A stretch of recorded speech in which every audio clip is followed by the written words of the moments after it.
So Nintendo decided to be a little wacky and just shadow dropped a Switch 2 reveal trailer on a random Thursday, and I could not be happier. It was a solid reveal that didn't give away too much, but showed us just how far we've come since the OG Switch launched back in 2017.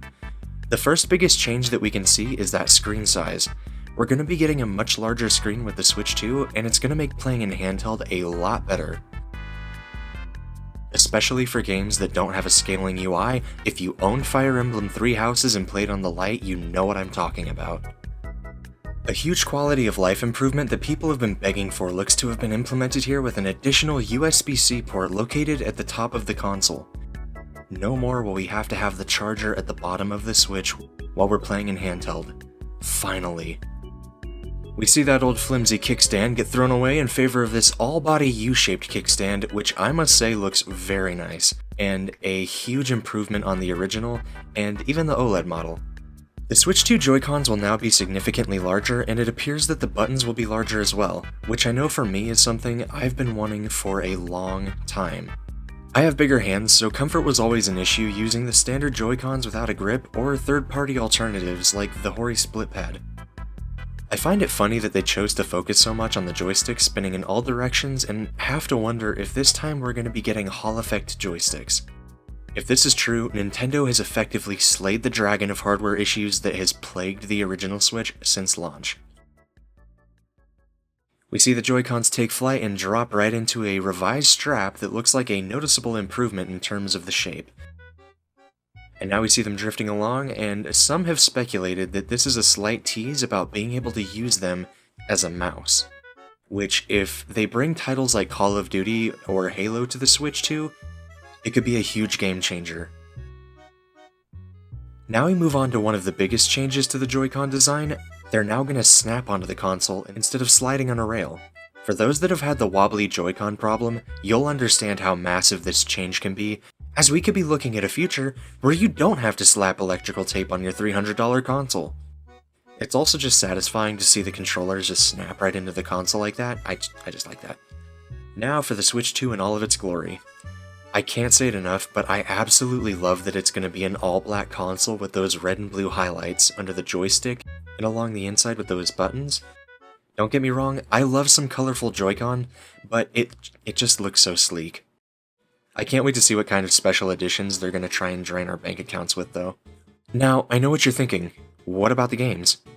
Well, we've got a big one here with a brand new Mario Kart racing onto the screen with a brand new art style and what looks to be 24-player races. 24-player races. If you thought being in 12th place was rough, imagine the war zone it'll be trying to get out of 24th. So I'm not sure if anybody else has caught this, but do you notice how long the track goes on for? I'm assuming if you have 24 players, that you're gonna have to be ramping up how long the tracks are and just how big they are. But this kind of opens up the question, will we be getting a brand new feature or a brand new mode that completely changes the way we play Mario Kart? I hope so. I think it's the time to do something new with the series, and what better way than to jump in with a brand new, next-gen Mario Kart that can really flex the capabilities and take us places that we never thought possible. Nintendo is playing it smart launching the Switch 2 with Mario Kart 9, Odyssey, Wonder, whatever it's going to end up being called, but regardless, what makes this such a brilliant move is that Mario Kart 8 Deluxe sold a whopping 64 million copies in its lifetime on the Switch. That's a whole lot of people that I'm guessing are ready for a new entry into the series. The trailer ends, and we get backwards compatibility confirmed for both physical and digital copies of Switch titles. This was hands down the smartest thing Nintendo could have done. People are over rebuying games and want to just be able to pop their old games in, and it just works. I'm sure more people are going to be eager to go out on launch day and pick up a Switch 2, knowing that they're not going to be locked to maybe 1 or 2 launch titles, and can enjoy their favorites from the Switch like Breath of the Wild, Mario Odyssey, Tears of the Kingdom, and Pokemon. Which is a nice little segue into the part of the video where I talk about how badly we need next-gen patches for previous titles. And I love the game, but I recognize that we could really use a performance patch. I'm tired of sub 30 FPS on first-party games, Nintendo. Please give us that next-gen refresh. A free update on old games would be ideal, and it would breathe new life into the old titles and make them just as viable to sink all your time into. I would even be willing to go the PlayStation or Xbox route and pay the $10 upgrade fee if we can get that 4K 60 FPS on our old games. I think this would be a great strategy for Nintendo, as it gives a huge incentive to upgrade to the Switch 2 even if the new games that are launching aren't exactly your preference. Would I love getting a brand new open world Legend of Zelda at launch? Yes. But I recognize that we're probably a ways off from the next entry in the franchise, so I will gladly replay Breath of the Wild and Tears of the Kingdom in the meantime with that next-gen performance. I already have 250 hours on Tears of the Kingdom, Nintendo. I am ready to put double that with some consistent frame rates and buttery smooth 4K. I've seen some talk online lately that people are unhappy with the reveal, and we're hoping for something more innovative with the hardware and a departure from what we're used to with the Switch. And to that I say, huh? Look, I know it's all subjective, but I know I'm not the only one that thinks just taking the Switch and bringing it up to modern day tech is really all that was needed. The Switch is my favorite console of all time exclusively because of the fact that I can play these home console experiences wherever I go. When the Switch launched back in 2017, I didn't really pay much attention. I was one of the many people that saw the Wii U and just didn't really care much about what Nintendo was doing with their homeline consoles. I always focused on the 3DS, however. The 3DS was a complete banger. However, I saw that first trailer, and I immediately recognized that Nintendo had finally cracked it. They had found the perfect concept with the hybrid model.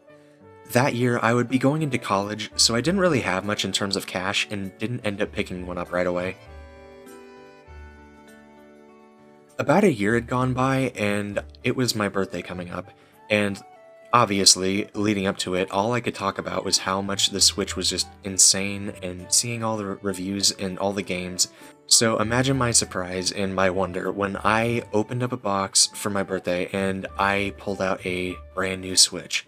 I will never forget that feeling that I had unboxing it and then staying up all night playing Mario Kart with my mom and sister. It was such an incredible experience, and that very next day I rushed out to go get Breath of the Wild and Super Mario Odyssey. From then on, I was completely sold. Having a console that I could play on a TV or take with me anywhere is perfect, especially now that I was in college and also working a part-time job. All this to say that I know for me and so many other people that the Switch changed how we play games. I don't want to go back to having a home console only or strictly a handheld. Anything like that would be a downgrade in my opinion, and I think all Nintendo needs to do now is just keep improving what's already there and bring that classic Nintendo innovation through the games.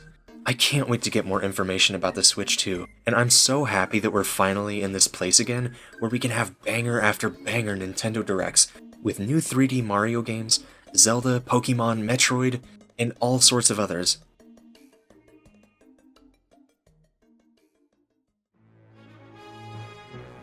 So what are your thoughts about the Switch 2 reveal, and what are you hoping to see out of this next generation of Nintendo?